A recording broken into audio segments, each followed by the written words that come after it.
There's $15 trillion sitting in US accounts payable right now, not in bad debt, in perfectly healthy companies waiting 45, 60, even 90 days to get paid while their own bills are due in 30. My guest today spent years funding startups and telling founders how to grow. Then she became one and discovered the advice she'd been giving was wrong. This is Julia Delin. Julia is the CEO and co-founder of Cheque. She built a $10 million venture fund and ran one of Europe's top university incubators at the Stockholm School of Economics, and is now a founder herself in New York, raising from angels only, deliberately, no VC. Julia, welcome to the Predictable B2B Success podcast. I wonder if you could take us into the moment you heard the phrase, "I'm tired of acting as a bank for my clients," for the third time in 2 weeks. Where were you? Who said it?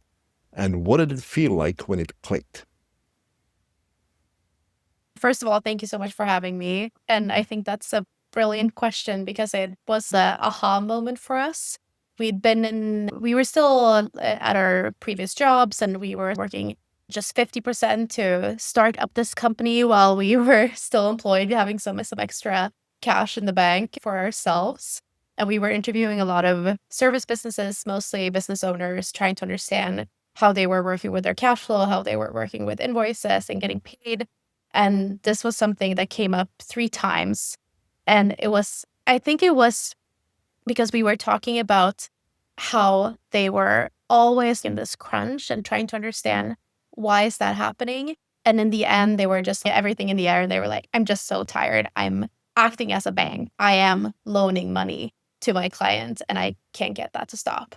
And that's when we realized, okay, there is something here that we actually can solve. It's just about getting it out there.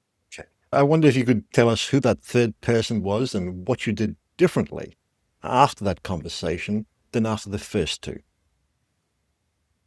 Yeah. I can't remember exactly who the last one was, but it was definitely a service business. We were talking to a lot of creative agencies at the time, and even now, most of our clients are creative agencies. And at least one of the conversations that we did have was with a branding agency that was doing our brand.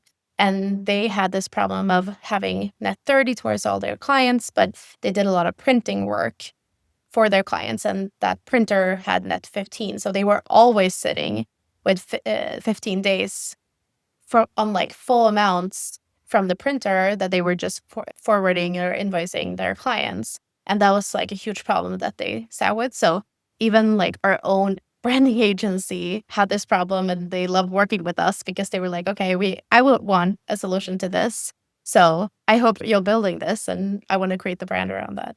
What did you do differently in after the third conversation than you did in the first two?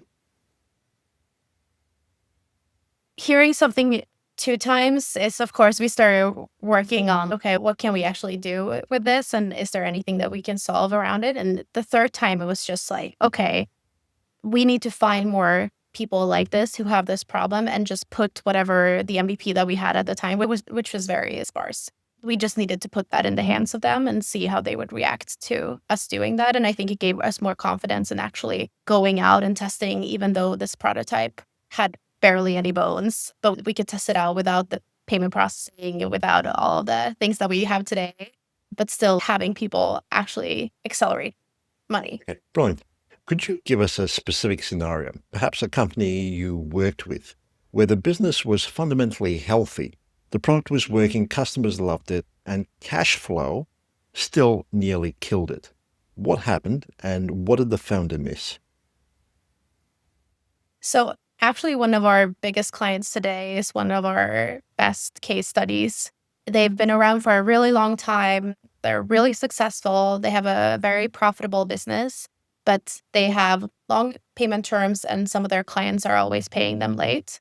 So their founder was at one point asking one of his neighbors in the co-working space if he could borrow 10K to pay their salaries because he was still missing an invoice that he was supposed to use the money for to pay the salaries. So he had this crazy situation to some extent, perhaps as seeing it as an outsider, but it's such a common occurrence that you're sitting there and many founders put their own savings in or they do things differently to help solve these problems. But it's weird in the sense that if you look at the profit and loss statement, you'll see that this company is doing well, it has good margins, but because they're waiting 30, 60, sometimes even 90 days to get paid, they're not getting that money in early enough to actually pay the costs that they have, either that are related to that project or that it's related to just having the salaries go out every 2 weeks or every. So was that the point where the founder realized that he had a cash flow issue that was literally killing him? And did he think at that point whether the situation was recoverable? I think that most founders in service businesses know that cash flow is the biggest obstacle or biggest challenge that they have to surpass. And it's not something that you get over, it's something that you manage or cope with, even. But I would say that I actually meet a lot of business owners who don't think that it's a big enough problem for them to actually get to. And I think that even this founder, this borrowing money from the co-working neighbor was many years ago, and still he hadn't solved it. So we're still trying to figure out why that is, if that's because they actually don't see that there's a solution to this or if it's something else. You used to tell founders revenue equals traction equals proof. Now you're running your own company and you've told investors that you're deliberately not making revenue to prove a different hypothesis. What did you get wrong as a VC, and why did it take becoming a founder to see it? I think this is such an interesting question. And I think about this all the time as a founder, how there were a lot of advice that I gave as an investor that end up being completely wrong. And I would probably take a lot of it back. I think that as an investor, you see a lot of different companies and you try to generalize a lot because that's your job. You're trying to see what patterns can I recognize to understand who's going to be a winner and who might not be. And all of this pattern recognition ends up being very generalized advice when it comes back to the founders. And for us, there's been so many aspects of our business that is very different from perhaps the generalized view of what to do. We have a very difficult product to sell because now in the beginning, we are educating people a lot about how to manage their cash flow. As I mentioned, many people might not even understand that or see that there are solutions in the market, but also our specific novel approach to this is quite new. So we still there's so much that we need to educate about that revenue might not be what we are focusing on right now, but we can look at other types of traction in the way that you mentioned. And I think that in the way that investors look at businesses, as a founder now, I take all the advice that I get with a grain of salt and trying to understand, okay, but this is the perspectives and this is the mindset that person is coming from when they are saying that to me. But probably in the end, I know the most about my business and I just need to adopt things that I can grab that are super valuable because I still truly believe that investors have a really valuable perspective. And I'm missing some of that now, like understanding sort of the competitive landscape and seeing a lot of the different small startups popping up in your space that I'm not seeing at all. So that's one of the first questions that I would ask investors when I meet them. What else are you seeing in this market? What's happening? Because they usually see that much earlier than we founders see it. Is there a version of the advice that you gave that was right at that time, but stopped being right as the market changed, or was it always wrong? There's so much advice that I gave that probably changed a lot when AI came in through the door and blew us all away. I left my investing job almost exactly when these small AI startups were popping up and becoming a thing.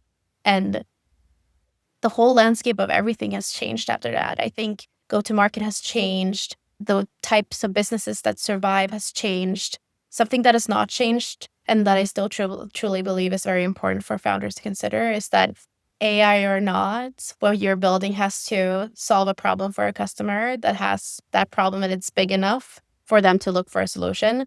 And the solution has to provide enough value for them to pay for it. And now I think that we have seen a lot of AI startups where the idea is very novel, but it's perhaps not really solving a problem or is solving a very small part of a problem. And it's not going to be big enough to actually be these billion-dollar companies that the VCs want to see, at least. And I think that has also made the market shift and perhaps opened up new possibilities for people to run smaller companies. They don't have to scale with venture capital as much. They don't have to build as big.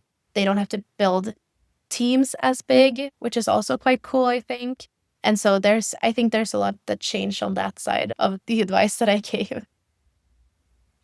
When you were evaluating startups from the VC side, what did you believe a healthy relationship between a startup and its investors look like? And now that you're the one reporting to investors, what's the version of Yeah. that relationship you wished existed but doesn't?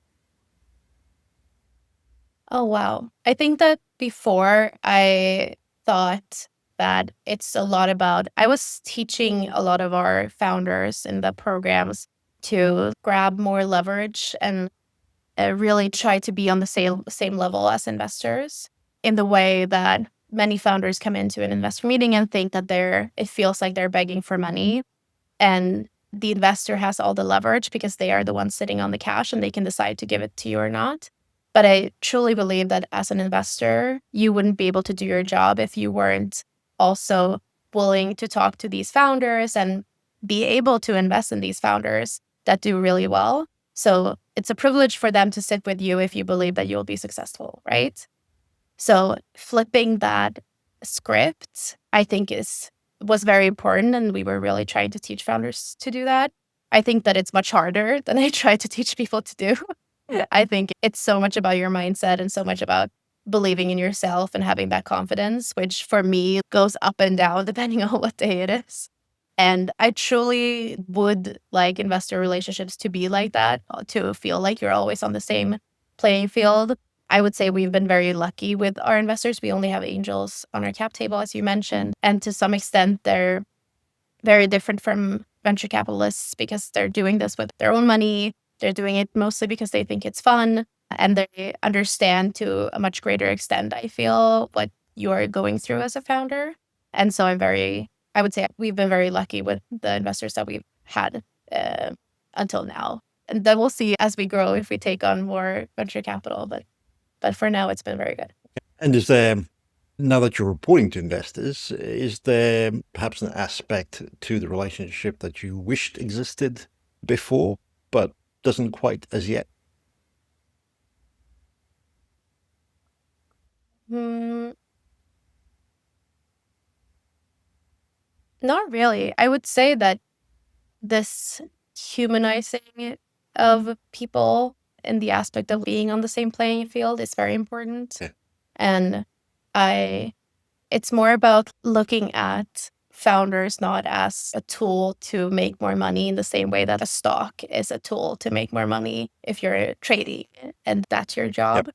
but actually understanding that founders go through ups and downs and they need support and they need intros to potential customers, other investors, and treating that relationship as that instead of treating it as a very transactional relationship. Is there something that you would do differently now as a board member, having been on the operator side? I have changed a lot of how I work as a board member, and definitely it's been so interesting to see how my role previously has been more about what am I seeing in the market, what are other companies doing, very surface level understanding of market insights and perhaps go to market insights, and how many people are doing generalized stuff. While now I'm much more into the details with the CEO. Usually I would talk about pricing, I would talk about sales strategy, much more from what are we seeing, what are we doing, what has actually helped me, what is my sales coach telling me, and what can I help you with, which I definitely couldn't do before. So I feel like I'm a much better board member in that sense, but for companies that do need someone who has this understanding of the general market, I'm probably not that person anymore. And so it's probably good to bring someone else in to complement that if that's what they need. Okay. more of an awareness of your strengths and more empathy as well, having been through this journey. Interesting. Definitely. Yeah. You've said something that I'd like to unpack here. Big companies don't pay slowly because they have slow processes. They pay slowly because they have no financial incentive to change. That's a fundamentally different problem than most people think. What does solving it actually require? Yeah, that's a big question, and the question that we're trying to answer with Cheque, I think. I truly believe that when we started this, we were facing a lot of, uh, we were talking to a lot of business owners who really thought that what they were experiencing was the cost of doing business. These companies are really large entities. They require me to upload this thing into their system, and I'm not going to get paid on the net terms that I offer. I'm going to get paid whenever they run their processes. But this dynamic discounting part is a very well known concept among large enterprises. It's integrated into SAP, one of the largest ERP systems in the world, in the way that you actually can incentivize these organizations to pay sooner, but you need that financial lever to do it. And so dynamic discounting is essentially, if I discount my invoice 2% to get it paid now instead of in 60 days, will you accept that or not? And this is already built into these huge systems. It's just that many small businesses have never tried this. They don't understand how it works usually. And it's really difficult to guess what percentages move the needle. Coming to that realization, I would think has dramatically changed your product. What version of Check did you scrap when you understood the real problem? I think that we found out that about this dynamic discounting concept quite early on. So a lot of what we built from the early stages included that as well. I would say that as we've developed the business and we've gotten more clients on board, we've also seen that, for example, it is difficult to understand what percentage I should set, and perhaps it shouldn't be up to the agency setting the discount, but we should actually help them understand and perhaps even offer them the exact rate at what we believe the company will accept it or where the market will clear. I think that there are other things that we're building into the platform where our grand vision is to move all of this $15 trillion sitting in AP and actually move it to these agencies or small businesses and get them paid faster.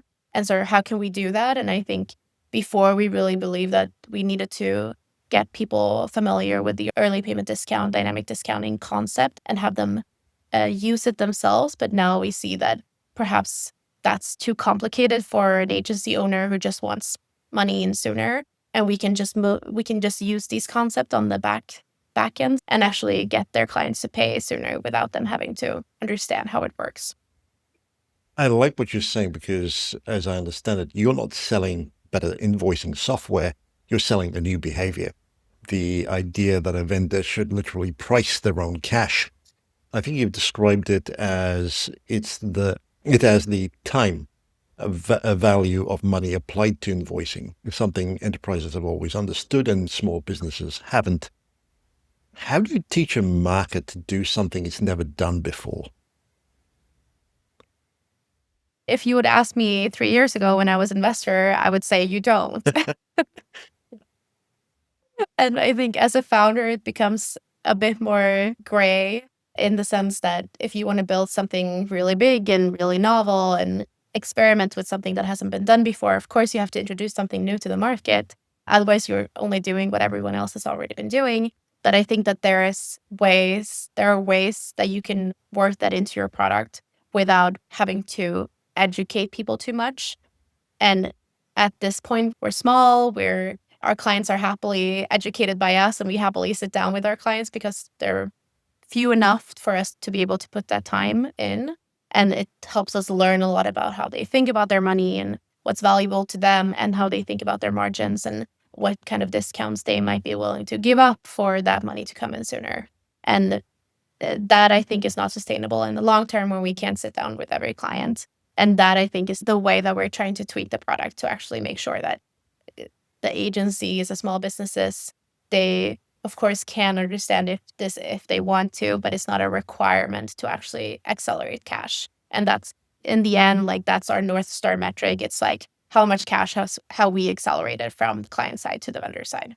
Yeah. Sorry, I think I may have missed it, but early on when you started out, what was the education process like? Were people willing to give you their attention or not? I think that's funny because what we did do when we were starting to reach out to people that we knew and business owners that were close to us in the beginning that we could get honest feedback from. And we would always say, do you want to talk about how you're getting paid and how fast money is coming in from your clients? And everyone said, yes, I want to talk about that because I have that problem. But it really depends on what you're doing for me to solve it. And it's one of those things that like it can be something that is annoying and it's something that you're coping with, but it's not something that you necessarily are taking action to changing.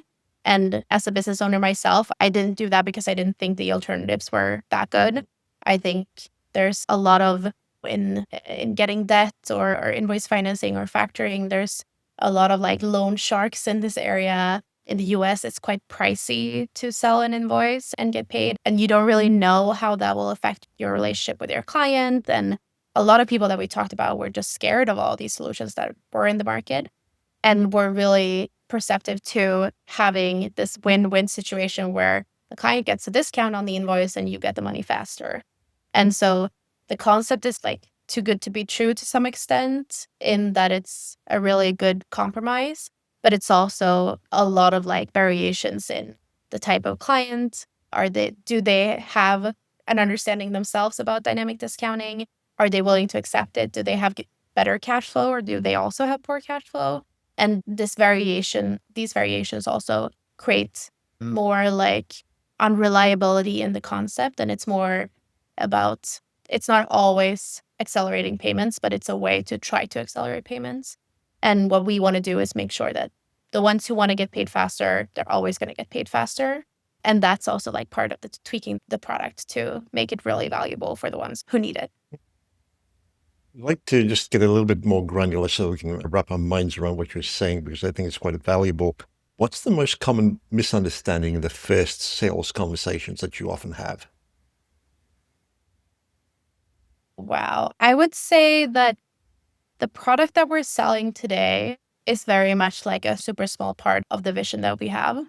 And I think that our grand vision shines through a lot, well, because it's like where we want to go, what we want to build towards, while I don't think it always matters to clients.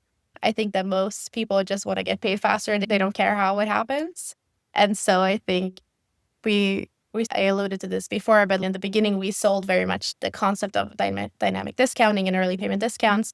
And now we much more sell the concept of getting paid faster. And that has really shifted in the way that we speak about the simplest way to explain the product, while we have this grand vision of accelerating payments through early payment discounts. So we can actually move all of this money in the market and we don't need banks. We don't need lenders, hopefully in the future.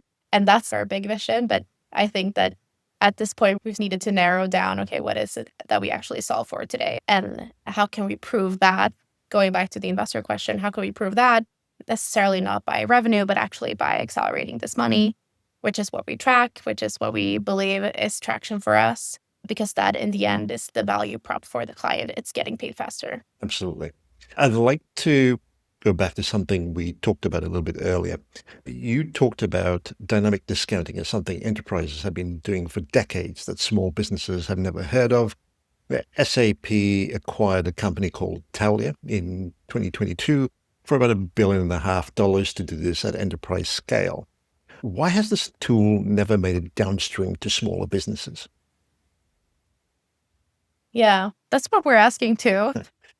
There's another company called C2FO. They also do this but more from the client side. They have companies like Amazon and Walmart who sign up to design these early pay programs where essentially they upload all of their vendor invoices and vendors can come in and request money to be paid sooner.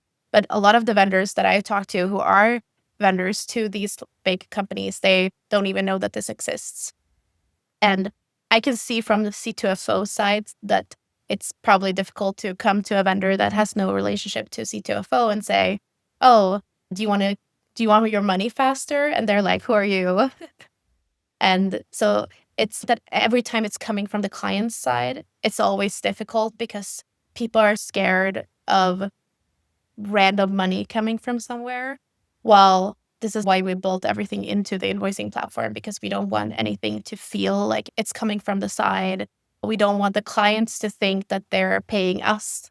We want them to think that they're still paying their vendor, but we just reroute payments in the background. And a lot of this is coming from all of these conversations that we've had, where there's a lot of aspects to these service businesses uh, in how they want to get paid and how they have negotiations with their clients and how they feel that they don't have leverage enough sometimes, and how they have to adjust to these processes that these companies have, where I think that small businesses, going back to your question, perhaps haven't even understood that they actually have more leverage than they do, and are able to use these concepts for themselves. But I think the Tali acquisition, it was a great way to also make sure that once you actually, as a vendor, create these invoices and you put these discounts in, it's very easy for these big corporates on SAP to actually accept them, accelerate cash. And it's not about their slow processes. More than one factor at play there. Most founders treat cash flow as a finance function, how much money is in the bank. You're framing it differently. It's not about what you have, it's about what you could do with it if you had it. What does it Yeah. look like when a CEO actually treats cash flow as a growth strategy rather than an accounting problem? Yeah. I would say that most of our clients are those kind of CEOs, those founders who are looking at their business and they want to grow, and they understand that they need money to invest in something, to take on a new project or invest in hiring more people or getting more freelancers on board, that they would have to pay sooner than they get money in through the bank. And they're seeing cash as a way to actually accelerate this. So imagine just the difference between a bootstrapped startup versus a startup that has venture capital funding. The venture capital funded company doesn't have to wait for its revenue to come in to be able to hire more people, but they hire more people with this venture capital funding, right? And in the same way, these bootstrap companies are very similar to the service businesses in the way that they have to wait for the revenue to come in before they can make these investments. And I would say that the difference between someone who understands this is very clear. I would go into a call with someone and I would ask them how long it takes for them to get paid and if that's a problem. And someone who's on it's the cost of doing business side would say, yes, it's annoying. Yes, I chase clients and it takes a long time, but the money comes in eventually. What should I do? It's the cost of doing business. Versus the ones who are like, I have these ambitions. I want to grow. I want to hire more people. But I'm seeing that I'm super profitable at the end of the year if I look at my financials. But I don't see that money in the bank. I was talking to someone just recently who was like, yeah, we have $500 currently in our bank account and it's a big business. And so it's weird how that sort of, you don't really see that from the outside. And I don't think that many founders understand that before they start a business, that it's so important how to actually survive and understanding your cash flow. Could you describe a founder who got this right? What do they do operationally that most founders don't? Yeah, a lot of things. They're very proactive. They think about how many days, not only what their net terms are towards their clients, but actually what their net terms are to their own vendors, and try to negotiate on both sides. So trying to extend their payment terms with their vendors and trying to, of course, shorten the net terms with their clients. I've heard a lot of really successful founders who don't budge on due upon receipt. If I send an invoice, I expect you to pay it immediately because I've already delivered my services. So why should I wait 30 days? And perhaps that's a very strong position to have. But I honestly don't see any difference in the way that the companies work that say, I don't have any leverage and I always require due upon receipt. I would say that it's more about a mindset question and about a feeling of do I want to push this client to these harsh payment terms and risk losing the client because of that? Or am I going to roll with what they say? And of course, there are thousands of situations where you're working towards governments or huge companies that refuse to budge. But I think it's very important as a founder. And I would say that the founders that I see are very successful. They are, of course, already bringing this in as a part of the negotiation process with their clients. You raised your round from angels only, a deliberate choice not to take venture capital for a fintech company. Walk us through the reasoning. At what point did you decide that angels were the right source, and what pressure did that create downstream? Yeah. Having been on the VC side, I've seen the great things that the venture capital firms provide for startups, but I also have seen a lot of the downsides. And I think that influenced us a lot when we were deciding how to fund the business. I think that there's great value in what venture capital firms bring, but at a point where you know exactly what to do with that money.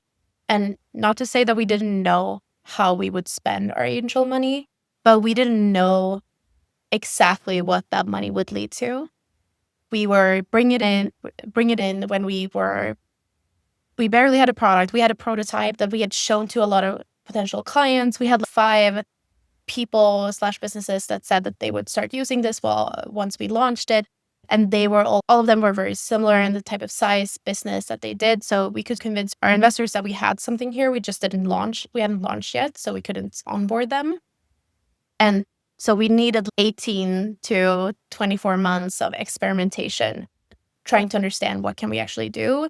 And we're very frugal with our money. Now we have a 24-month runway on this capital that we raised. We just hired one person, and we see that the bottleneck is not building faster. It's essentially understanding clients faster. And we're already heads down into all these potential clients calls, sitting down with our current clients and understanding what is it that we actually have to build for them to realize quickly that this is something that they need.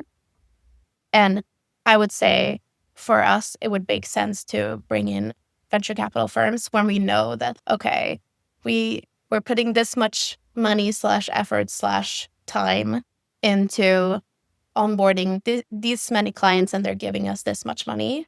And that relationship should be at least $1 in from $1 spent, $3 gained. Because that's the VC math that creates this exponential growth that you need for them to be able to make an exit before their window closes, which is usually within about 7 years. And with angels, they are usually much more flexible on when they can get this money back. Also because they don't own around 10% that a VC usually owns. Maybe they own 1% or less than that. It's easier for them to sell their stake earlier.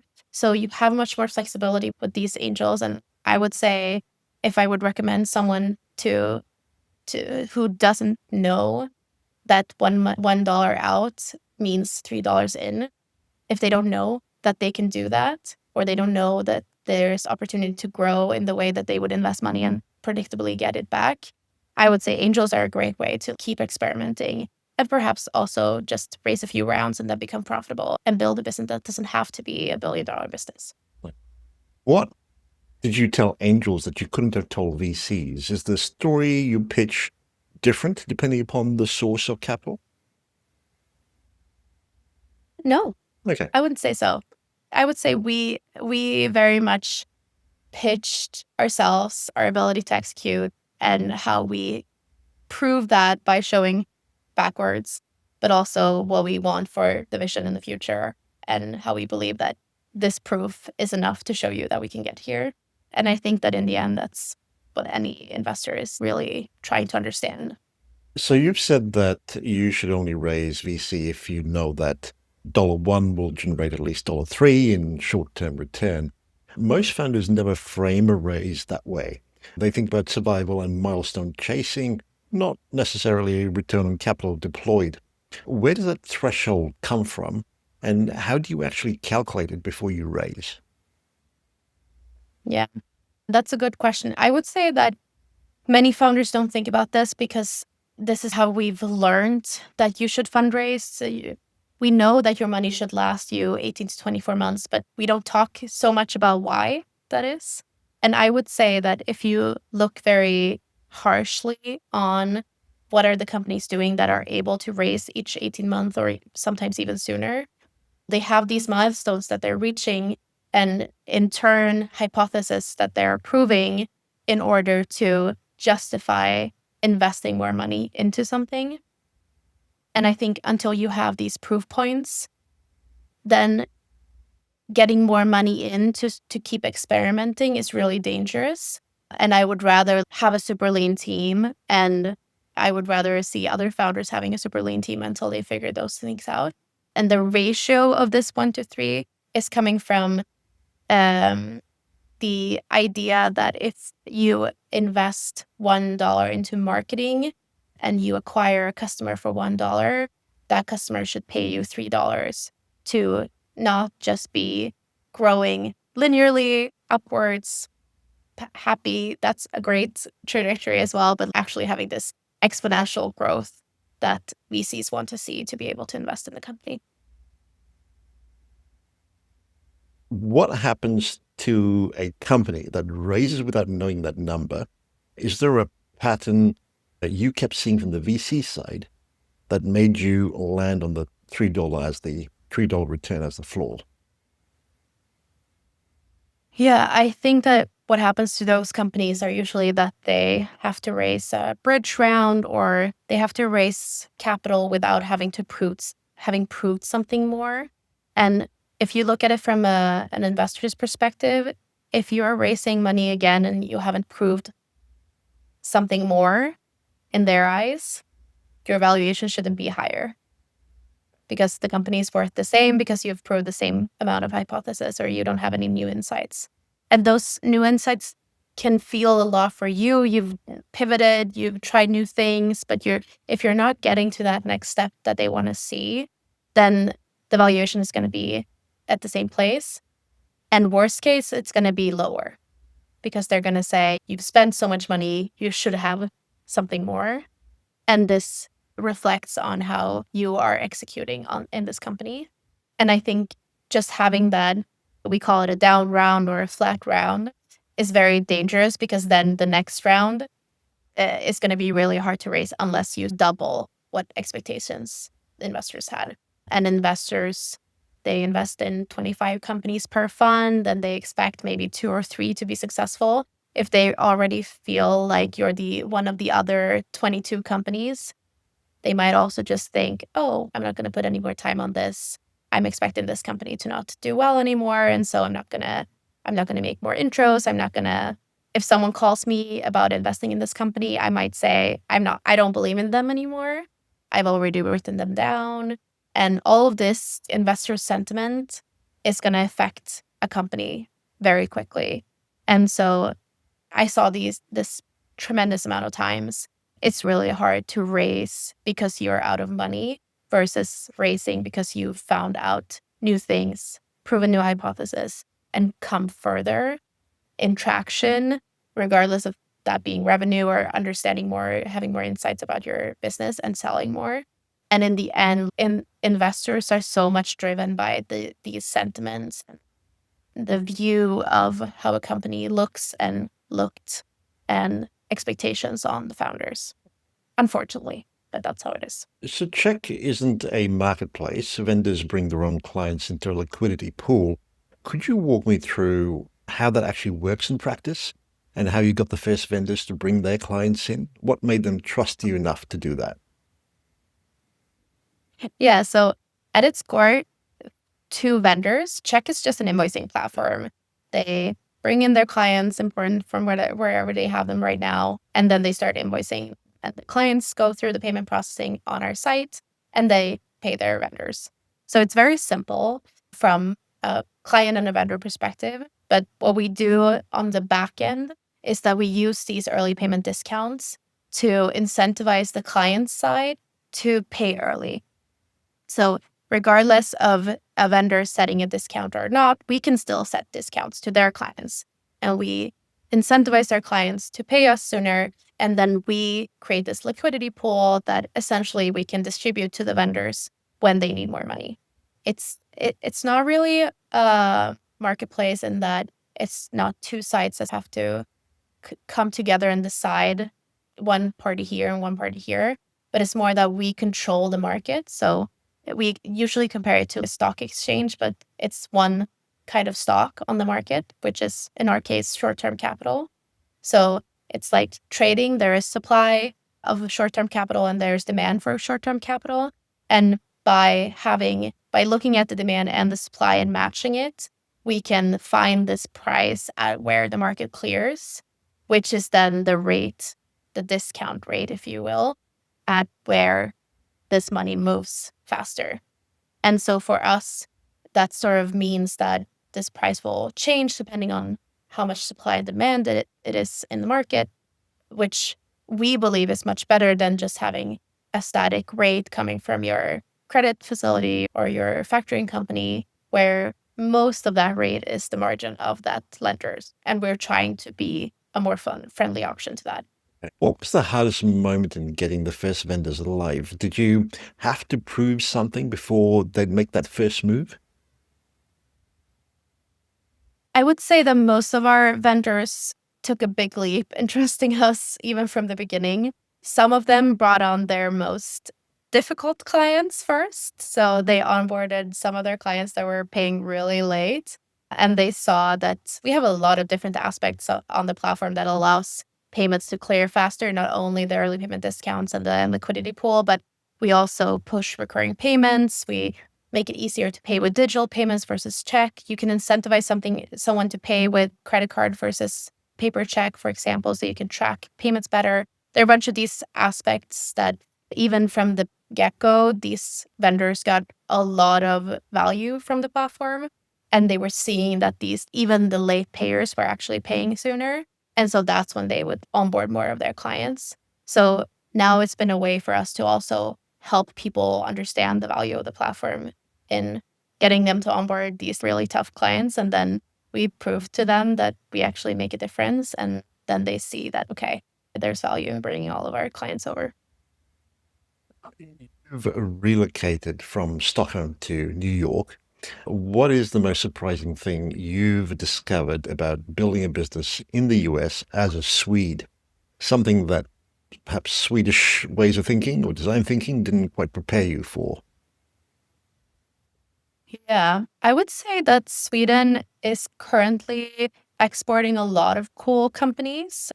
We've had Spotify since way back. Klarna IPO'd here in New York actually, but now Lovable is coming out and really taking the world with storm. Ligora is another legal AI company doing really well from Stockholm, and I think that a lot of the mindset when we moved was that US is a great market. It's a big market. It has so much potential and it's less fragmented than Europe. And there's a lot that you can do in the US, but you don't have to be in the US. You can be in Europe and still do really well in the US. And I think that's partly true.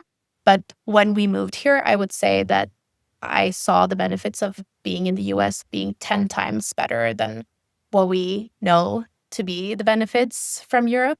Not only is it a big market and a lot of potential, but people are also very open, optimistic about new solutions. I feel like every person that I talk to who has a problem is, I will pay you to solve it. Then it's not always a match in how they think about solving it or perhaps how well the solution is solving their problem. But if there is a creative solution to something, people are really open to hearing about it.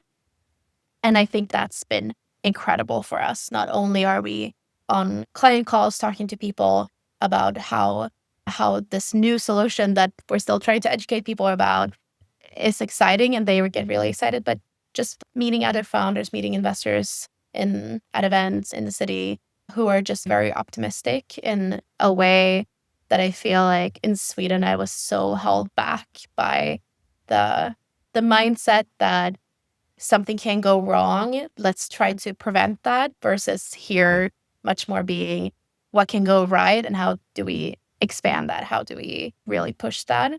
And I think that clicked for us very early because we were applying to this accelerator that we didn't get into. But one of their questions was like, what can go right? And me and my co-founder looked at each other and we were like, there's not a single person in Sweden who would have asked this question, because they don't ask what can go right, they ask what can go wrong. And of course, it's much more exciting to hear what can go right for an investor, because they're investing in this potential, this 0.1% potential that you become a billion-dollar business, not that what you are doing to prevent what can go wrong is successful, because that's not going to get you there. Is there a business norm in the US you think Europe does better, and vice versa? Oh, yeah. I miss a lot of things from Europe too. I would say that in Sweden, we're very direct. And I would say that if I was being sold to and I didn't like the product or didn't fit my way of doing business, I would very much say so upfront. Here, I feel like it's much more, oh, it's interesting. Send me some materials and I get back to you. That's like the US way of saying, I'm not interested. And thank you for this call, but it's been very pleasant, but I won't buy from you. And that was like a mindset shift I needed to really adapt to, because I was like, everyone's saying it's so interesting, but it's very different to understand who's actually converting. Well, now I'm very much okay. If they're saying it's interesting and asking me to send them materials, I will just I will put them out of call them closed, lost in my CRM. So I really like that about European culture, that we're very direct. But there's so much that I love about the US too. I think that this friendliness and openness and the non-directness to some extent also allows for much more optimism and creative solutions. And to a much larger extent, I get intros to other potential clients from clients that weren't going to buy anyway, but they're like, this is super interesting, but I'd love to introduce you to some of my friends who run agencies who always complain about payment terms. And that happens much more often here than it does back in Sweden, I would say. Interesting. Here's a risk I'd like you to address. If a vendor starts offering early payment discounts, is there a danger of training clients to always expect one? Where does the strategy backfire, and how do you design around that? Yeah, I would say that the way that early payment discounts are designed right now, and the way that these companies set up these big programs, or they put it into their contracts that we will always have net 60 terms, but if we decide to pay you within 10 days, we're going to remove 2% of the invoice. That's a very classic contracted part of a negotiation. While if you actually have a software that can help you do it per invoice, you can say it's 3% 1 month, it's 1% 1 month for this certain client that always pays on time. You don't have to give it, because obviously, why would you remove some of your margin if you have a reliable client anyway? And all of these things that come into play by making it very flexible is helping with that, because there's also so many businesses that have seasonality aspects. I think that a lot of businesses now in August, September might want their cash to come in sooner because they probably didn't have that much cash coming in July or June because of summer times. So these kind of aspects, I think, is much better to use dynamic discounting for, like per invoice. Then, of course, the aspects of early payment discounts that don't work is that you can set a 1% discount, but the client might not think that it's enough for them to pay sooner, so you might not get the money in sooner. Someone might even think that 3% is too low. I've heard of companies that only accept 10%, which is a lot. And especially if you're running a service business, it could be almost all of your margins. And so it's very unreliable in that sense. It's not guaranteed to get you money faster, which is also why we're trying to design the product to essentially help with that problem. So in incorporating this into your regular invoicing strategy, you're not creating the expectation of requiring additional discounts, if I'm hearing you correctly. Okay. Yes, exactly. So like doing it on an invoice to invoice. Okay. You've said that your goal is to build the world's largest financial network, moving money through invoice payments. What's the proof point you need to hit in the next, say, 12 months that tells you Cheque is genuinely on that path? Yeah, that's a really good question. I would say that's exactly what we're aligning Okay. on now to make sure that we're set up to actually raise venture capital within the next 12 months. And it's very much about making sure that we have clients, we have vendors on the platform, small businesses, agencies, businesses that look quite similar to each other, who have this problem of getting paid sooner. They want to accelerate cash. They're willing to take a cut on the discount. They're willing to take a cut on the invoice to actually get paid sooner, in the same way that they would pay a fee for selling the invoice or for taking this money from a credit line, for example. And they're willing to do that through us. They trust us enough to do that. They're setting these discounts, or they're accepting offers that we give them at these kinds of rates that we believe is going to be the future marketplace rates. And then that the clients on the other side are interested in actually paying sooner, and they are paying and taking this discount as a financial incentive to actually pay sooner. And it's, for us, it's very much about proving these two sides or these two hypotheses. We have vendors who are interested in getting paid sooner, and they're willing to take a fee, pay a fee for that to happen. And there are clients on the platform who are willing to pay sooner for this discount that they are offered. And then in the middle, we don't really need that to be a one-to-one relationship, but we want to see both sides so that we can do the matching in between. And then I think that for us specifically, we don't need to prove that we can do the matching yet, because there are a lot of companies that do this already. They use a lot of data to assess risk, and there's been a lot of companies building in this space. So I also think that's to our point previously, what hypothesis do we need to prove? Usually it's the novel hypothesis, the ones that haven't been proved by the market yet, that you actually need to show for. Yeah. To prove the hypothesis, are there particular numbers that you're looking to hit?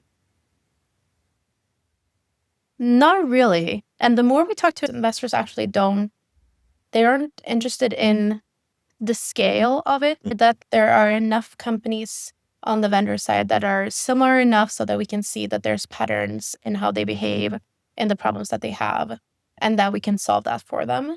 And then, of course, having some kind of hypothesis of like where the next industry would be that we could come into and cover more ground. And it's not just agencies, but actually other potential industries. I think that's also part of it. But that's going back to what investors want to see. They want to see this huge potential. And part of that is showing them that the market is big enough for you to also encompass all of these.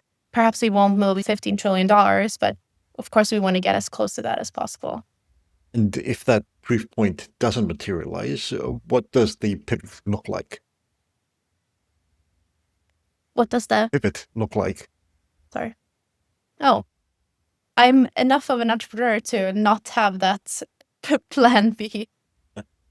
It will work. Okay. That's my mindset. I would say that we right now, I think that we have enough money to get to some kind of understanding of how we need to move money in the market.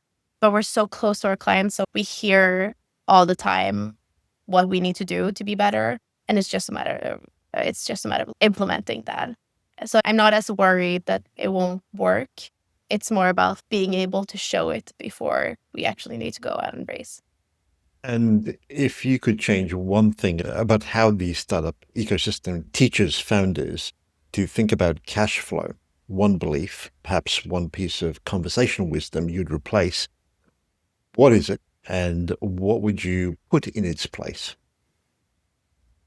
I would probably go back to what we were talking about in how founders usually see that cash is a way to survive, and it's a way to think about these milestones as more of like, how much money am I spending for the next 18 months versus what am I achieving?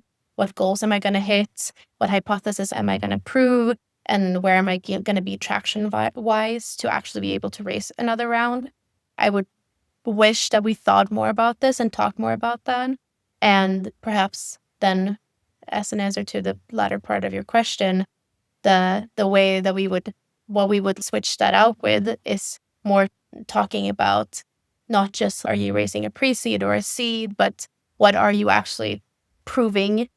What's the next proof point that you need to show or where you need to be, which is so different for different companies, which is why it's so important to understand like what's my business.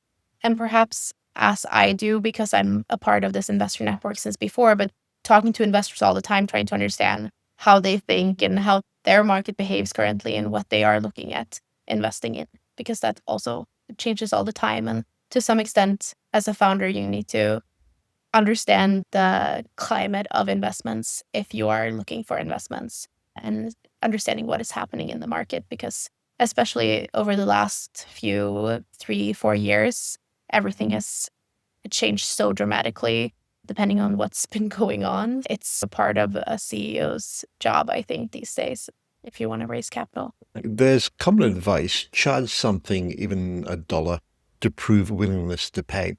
You've moved away from that. Is that advice wrong or right for the wrong stage? Could you repeat the Sure. question? There's a common advice: charge something, even a dollar, to prove willingness to pay. You've moved away from that. So is that advice wrong or right for the wrong stage? I think it's probably wrong for the right stage. Is that what you're Yeah. saying? Yeah. Okay. I think that it definitely depends on what stage you're at, and if you're able to understand what that dollar creates or what comes back if you invest that dollar. For a service business, it can be quite easy. If I hire 2 more producers in my company, I can take on a bigger project that requires 4 people, and we're only 2 people right now. And that means that I can take on bigger projects, bigger sums. I make more money, I become more profitable. But that probably also means that I need longer payment terms, or I need to understand my cash flow better. So it's more about understanding what happens and stage, less about are you pre-seed, are you bootstrapped, are you Series A, but rather at what point do you know that there's an investment opportunity in your business that if you are able to fund it, you actually get a lot more back. And it's just about accelerating that. Sound advice. I believe you named your company after a horse. What Yeah. does Check the Horse represent to you about how you want to build this company?